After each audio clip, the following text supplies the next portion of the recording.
Good evening. My name is Kevin Hinkle, and this is my lecture on understanding competitive dynamics in business strategy. This presentation aims to provide a comprehensive overview, drawing insights from historical context and contemporary theories on competitive dynamics.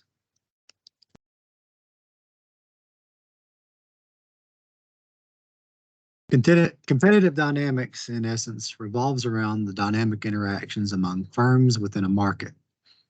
It's a critical aspect of strategic management, influencing decisions that can make or break a company's success.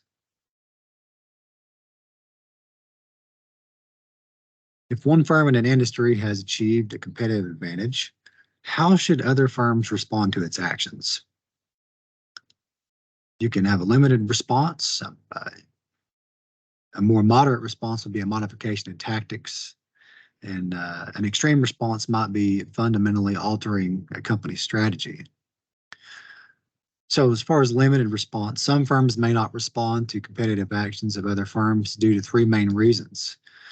First, the firm may already have competitive advantage of its own, and reacting might actually ruin its current competitive advantage.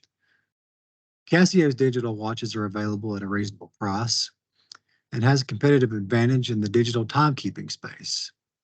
Rolex, high-end watches, target a different customer segment within its market. So it should not respond to the actions of Casio because it could harm the competitive advantage within its niche. Firms may also want to reduce the level of rivalry within an industry by not responding to a competitive action. Think of gas stations. You've got a gas station that has lowered its fuel price down the road, and another gas station decides that they are not going to respond. This could lead to tacit collusion. As far as modification of tactics, some competing firms may modify their current tactics. Tactics are made up of specific actions that firms take to implement strategies. These can include changing product attributes, advertising approaches, specific sales and marketing actions.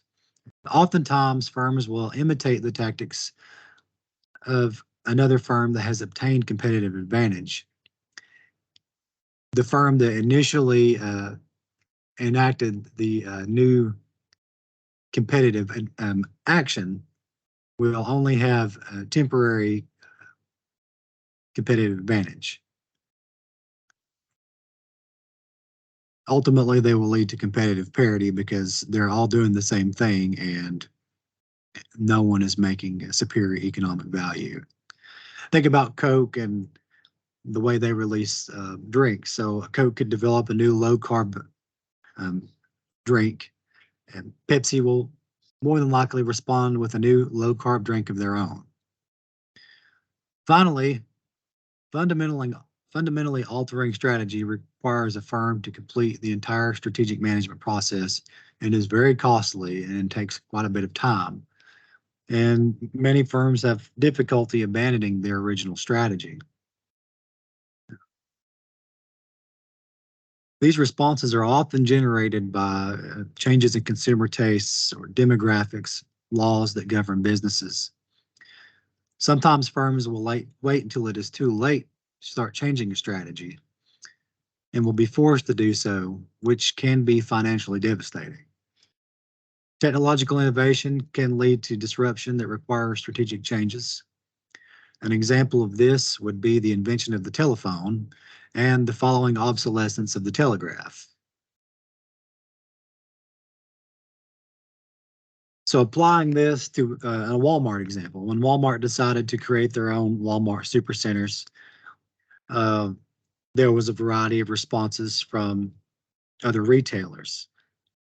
Safeway decided that they were not going to respond at all and continued to operate as they always had.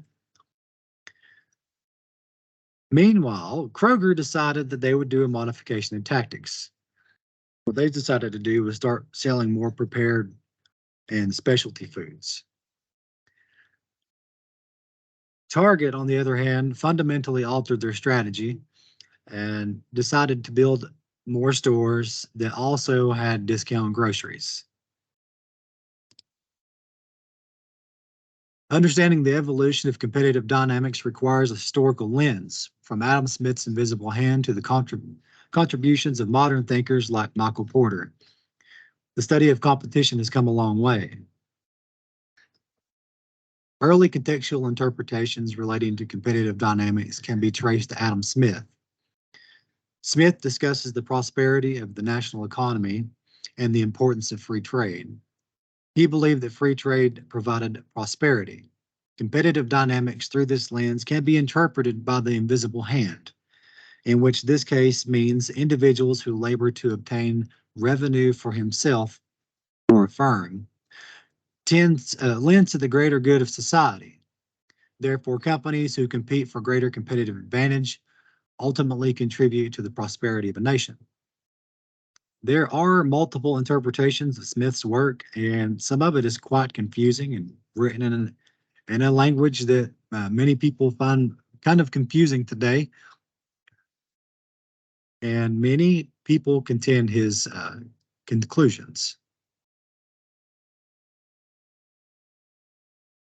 Some of the contemporary influences whose work has contributed largely to the field of strategic competition today are Jay Barney, Alan Lafley, and Michael Porter. Much of the work that I've put into this instructional video comes from Jay Barney, Lafley, and Michael Porter. Over time, our approach to competition has transformed. Early theories like industrial organization economics have given way to more nuanced frameworks such as the resource-based view and game theory, enabling a deeper understanding of competitive behavior. The initial model of competition was developed by Mason and Bain. According to this model, a firm's returns were determined by the industry structure in which a firm finds itself. These attributes ultimately have become known the structure conduct performance paradigm. Industrial organization was originally developed to help government policymakers assist in creating economic policy. And you can see here on the slide the items that contribute to the SCP or the industrial organization model, sorry, is the industry structure itself, barriers to entry, the number and size of firms within an industry, the degree of product differentiation within that industry, and the elasticity of demand. Another major influencer in the study of competitive dynamics is Edward Chamberlain. Chamberlain and his contemporaries believed that competition between firms within an industry always moves forward between firms with differing yet overlapping resources and characteristics. Resource and asset differences may enable firms to implement strategies that restructure industry. This would mean that heterogeneity of resources is a source of competitive advantage, such as firms with technical know-how, reputation, brand awareness, complexity and teamwork among management.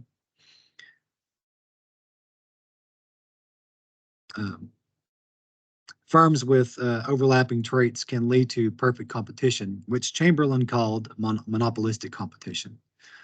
Both industrial organization and Chamberlainian competition have been translated into strategic thinking because their models presume stability in competitive dynamics and allows firms to anticipate competitive threats and opportunities and the ability to respond. Someone with a competing view would be Schumpeter. Schumpeter believed that because of revolutionary technology and product market shifts, strategic competition was of secondary importance because of uncertainty generated by innovation. These changes can only imperfectly be anticipated. Some innovations may eliminate older firms from the market, and some firms may decide to invest too early in new technology and in innovation, ultimately jeopardizing long-term behavior.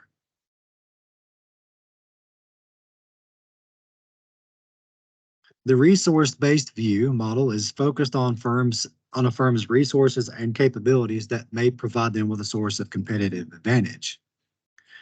These can be tangible and intangible assets. Tangible assets include physical resources such as product and factories. Toyota might say that their vehicles and their factories are tangible assets. Intangible assets are a company's reputation, company culture. Again, going with Toyota, Toyota has a reputation for creating quality vehicles and quality and reliable vehicles. And they also have an interesting company culture that has its own set of books and courses on the Toyota production system, and firms in healthcare, uh, other manufacturing companies within the manufacturing industries, the various industries that have manufacturers. They will hire Toyota consultants to come in and teach them how to implement a Toyota culture. The resource-based view is divided into four broad categories. These include financial resources such as retained earnings, profit, and equity. Physical resources. These are all the physical technology used in a firm, including geographic location and raw materials. Individual or human resources are the training, experience, institutional knowledge, relationships, and managerial insights of individual employees within a firm. And finally, the organizational resources are attributed to groups of individuals within a firm and include reporting structure, culture, reputation, control and coordinating systems. The importance of understanding the resource-based view is related to heterogeneity and implies that some firms have greater resources and capabilities than others, which allows them to obtain and maintain sustainable competitive advantage and enables them to deploy capabilities quicker when responding to competitive actions of rival firms.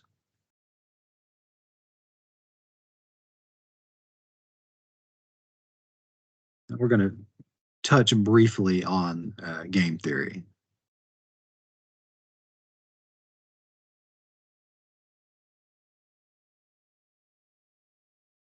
Game theory is the study of the ways outcomes are produced when decisions are made by interacting choices of economic agents with respect to the utilities of those agents. These outcomes can be intended or unintended by agents participating in the game. So let's do a simple example here. Game theory can be quite complex, and if you're very interested in learning more about game theory, you can check out Stanford's Encyclopedia of Philosophy. They have free courses that teach game theory, so you can learn a lot more there. But for a simple example, I'll give you two airline companies, Airline A and Airline B. They produce a heterogeneous product, so it's the same. They provide the same service. Their product is the same. Each of them has two options in this game: lower their price or keep their prices high. The profits for each company depends on their own decisions and the competing firm's decisions.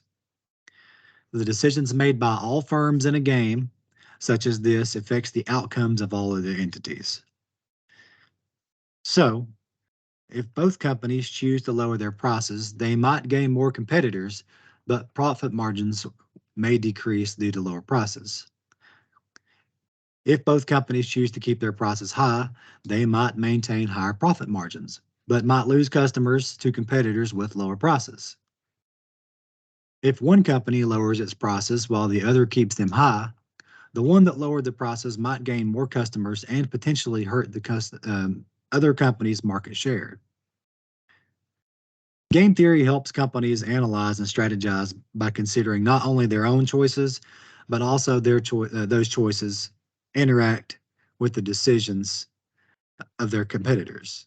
It's like a chess game where each move affects the overall outcome, and players need to think strategically about their choices and anticipate the moves of their opponents. In business, this can help companies make decisions about pricing, market entry, advertising, and more, just by considering how their actions will impact their competitors and ultimately their own success. The next sections will cover some conceptualizations of competitive dynamics. These conceptualizations offer distinct lenses through which we analyze competitive dynamics.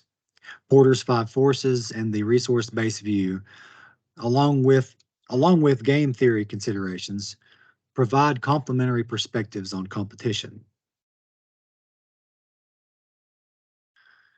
Earlier in the presentation, we briefly touched on the emergence of figures in the realm of modern business competition.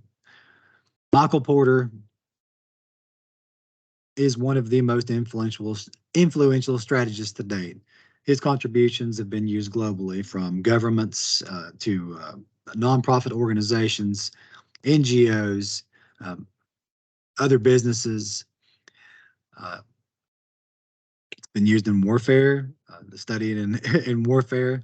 So his five forces model helps firms develop an understanding of the competitive industry threats and enables them to grasp the dynamics of their industry's competitive environment. Porter believed that the goal of competitive strategy is for a firm to position itself within its industry in a way that competitive forces do it the most good or the least harm.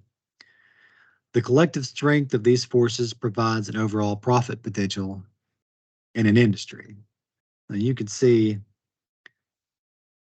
the different the five threats here: the threat of new entrants, the bargaining power of buyers, the threat of substitute products, and the bargaining power of suppliers, and then of course set up front and center here, industry rivals. Structural analysis is an assessment of the competitive environment where a company operates. Each of the five forces has its own influence in shaping the competitive landscape in which a company operates. And the first step a firm must take is to assess the competitive environment by analyzing the basic competitive forces and the strength of each of those shaping a firm's industry structure. The second step is assessing the firm's own strategy and understand how well it has positioned itself in the industry environment. By combining these steps, a firm has the key to forecasting earning power and where it stands in the competitive game of its industry and strategies available to it. For a firm to respond to the competitive actions of rival firms, they must have a deep understanding of their resources and capabilities. If a firm has valuable, rare, inimitable, or superior organizational capabilities, they will be positioned to respond appropriately or initiate the competitive actions themselves.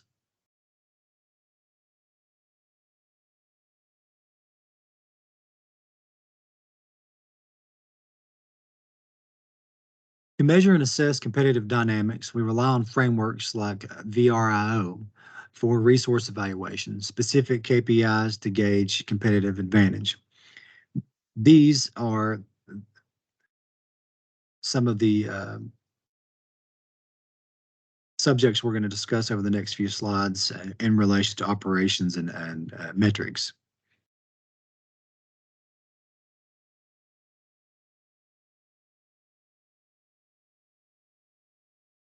I'm having some technical difficulty here. VRIO and the resource-based view, a firm's ability to respond or act on competitive dynamics is directly related to the valuable, rare, inimitable, and organizationally superior resources and dynamic capabilities. The VRIO framework seeks to answer four questions about a firm's resources or capabilities to determine its competitive potential.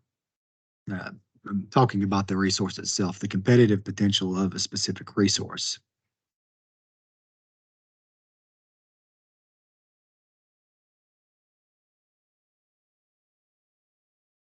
Let's see, four.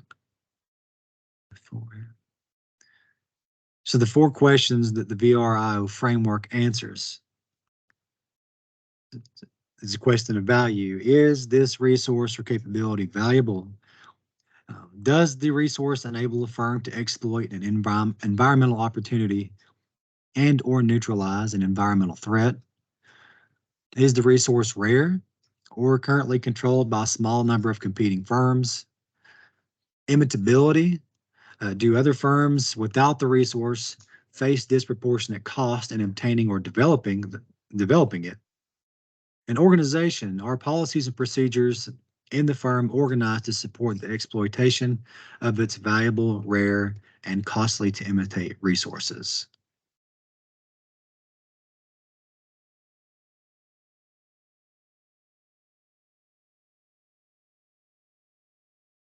Lastly, for this section, the section for operations, I want to talk about key performance indicators. The development of key performance indicators or performance measures are important and essential for managerial efforts to support strategy implementation. Understanding a firm's performance indicators enables firms to track relevant variables that affect the outcome of operations and provide input on how operations are affecting the strategies of a firm they are engaged in. The article by Hahn et al. Is focused mainly on supply chain resilience and supply chain resilience and capabilities resilience. There are other applications of their findings. They can be applied to firms across multiple industries when considering the development of KPIs. So what Hahn and fellow researchers did is they completed a systematic literature review, and it started with like 722 different papers, and they funneled that down, whittled it down to 153 articles, they were written from 2003 to 2019, and they combined these articles, performing an integrated analysis to examine the capabilities of performance metrics and underlying definitions and the relevant practices within the companies in these papers. They sought to focus on readiness, response, and recovery related dimensions in response to disruptions in supply chain. So again, their study was about supply chain and how these different capabilities and performance metrics were being used in relation to external threats. So the study is relevant to competitive dynamics because identifying and developing performance indicators provides a firm with knowledge of their own readiness, how to respond, and what recovery capabilities they have when faced with the threats and competitive actions of other firms. Just a simple glance at these on the slide, these capabilities, and you can see that these measures within the supply chain studies overlap when applying the resource-based view in the VRIO framework. So you can look at these different key performance indicators and see that these are varying levels of resources. And if you take a resource-based view, these can be measured. If you track these, and they can be used in response to the competitive actions within dynamic competitive environments within an industry.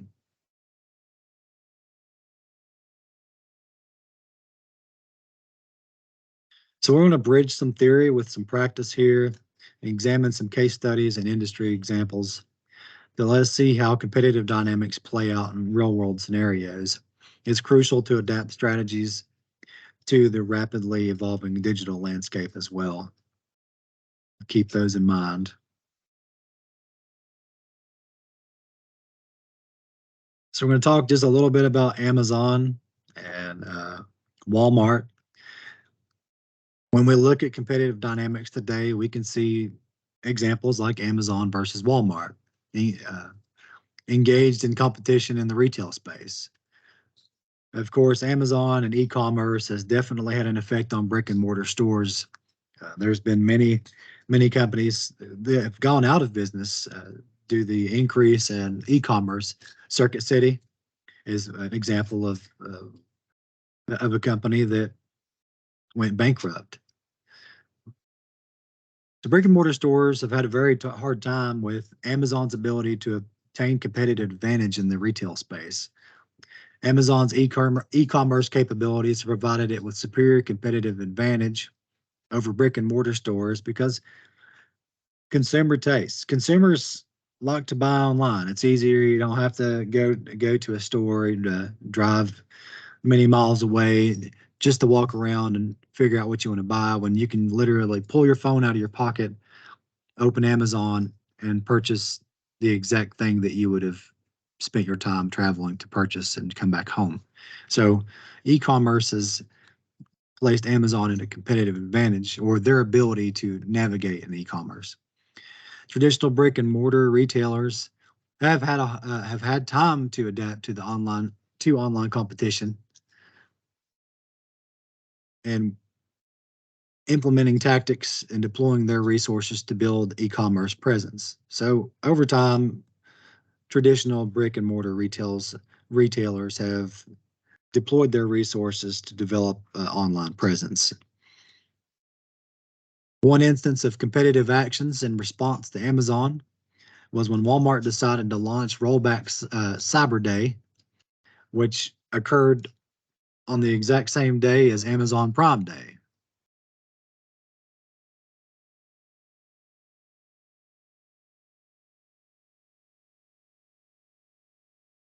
When we take a quick look at Apple, you can see fiscal year 2022, they had revenues of 394 billion 328. That's not right. Let's see. I said that wrong. Sorry. Revenues in millions, 394, 328 in fiscal year 2022. Their operating margin was 30.3% and net margin 25.3%. A quick look at Apple reminds us of those in industry with sustainable competitive advantage today.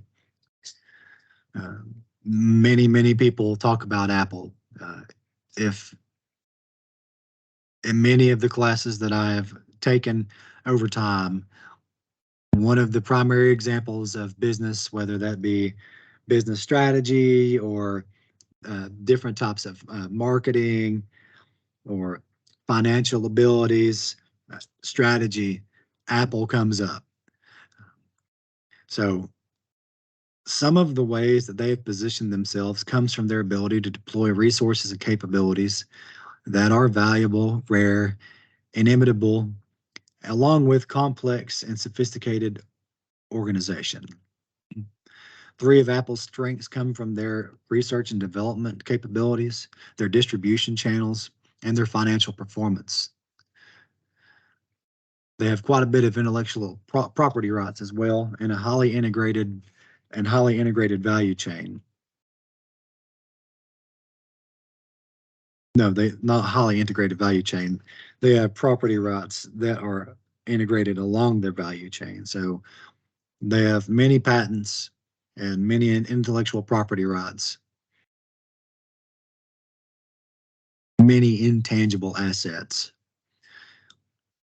Some of the competitive actions that they have implemented recently are expanding into South Korea, opening a new Apple Center in Canada, and partnering with Ericsson for 5G wireless for use in iPhones, partnering with Mercedes-Benz to provide spatial audio to drivers across the world, and launching new products such as Apple Music Classical. Its competitors such as Alphabet, Samsung, Logitech are ramping up their own competitive actions and responding to Apple's competitive position in the market. Some of its competitors have more financial and marketing resource capabilities, which enable them to expand. Others are able to compete with Apple with aggressive pricing and low cost structures. For those eager to delve a little bit deeper in competitive dynamics, I recommend exploring the works of the seminal thinkers such as Porter. And check out Harvard Business Review. They oftentimes have many articles on strategy. Forbes. Look into articles written by Ming Jir, Jay Barney. Look up Clayton Christensen's work on the disruption theory, Jeffrey Parker's platform business models. And like I said earlier, if you're interested in game theory, which is an immensely complex subject in itself, you can check out Stanford's Encyclopedia of Philosophy. They've got free courses on game theory on there. You can get certificates from Stanford on these courses.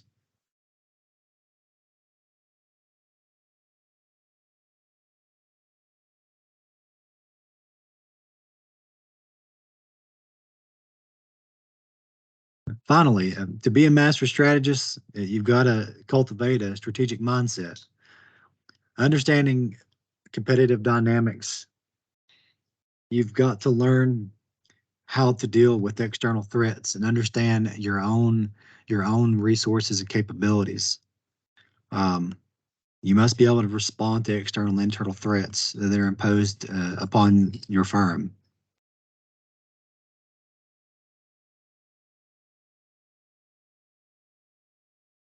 Thank you.